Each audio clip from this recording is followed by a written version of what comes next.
In 1948, the streets of Berlin were still largely buried in rubble. Germany had been split among the victorious Allied powers, leaving this heavily damaged city deep inside the Soviet occupation zone. As the Western Allies moved to establish a democratic West Germany, the Soviet Union retaliated. On June 24th, they cut off every road, railway, and canal connecting West Berlin to the outside world. 2 million people were trapped. The city's survival was tied to a plummeting countdown. Only 35 days of food and 45 days of coal remained. Once those stocks hit zero, the population would be left to freeze and starve. The Soviets were using starvation to force the Allies out of Berlin. Sending troops to break the blockade on the ground meant risking a third world war. Backing down meant handing millions of civilians over to Soviet control.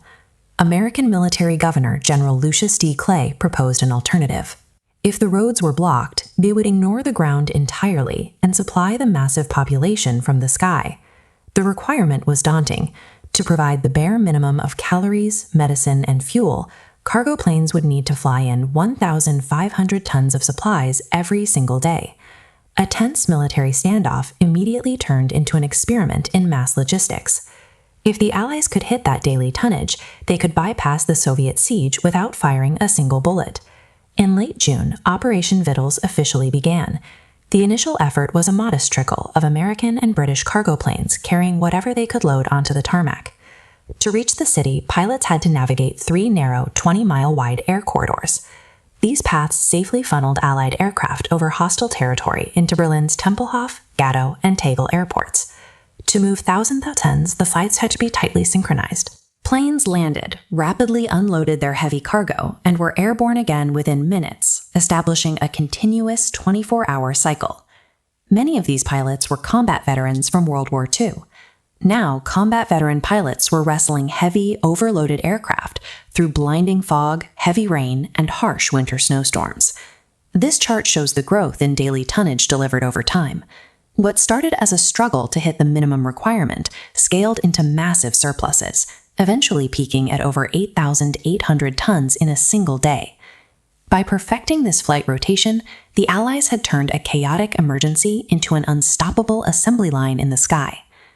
As the air bridge expanded, the Soviets escalated their efforts to break the operation through intimidation, targeting the psychological resilience of the pilots and the people on the ground. They jammed navigation frequencies and shined blinding searchlights into cockpits at night. They deployed fighter jets to aggressively buzz the slow-moving Allied cargo planes, attempting to rattle the crews into turning back. To counter this pressure, American pilot Gale Halvorsen initiated his own campaign. He began tying rations of chocolate and gum to tiny handmade parachutes. He dropped them to the children waiting at the edges of Tempelhof Airport. Other pilots joined in, earning them the nickname the Candy Bombers. The people of West Berlin suffered through freezing temperatures and severe power rationing. The Soviets offered them free rations if they crossed into the east, but the vast majority refused. While the daily shipments of coal and flour kept the city's physical body alive, those small parachutes of sugar fortified their will to resist. By the spring of 1949, the Soviet leadership realized their blockade had failed. They could not outpace an operation that could indefinitely supply a city from the air. On May 12th, the roads and railways were finally reopened. This animated counter illustrates the final scale of the nearly year-long operation.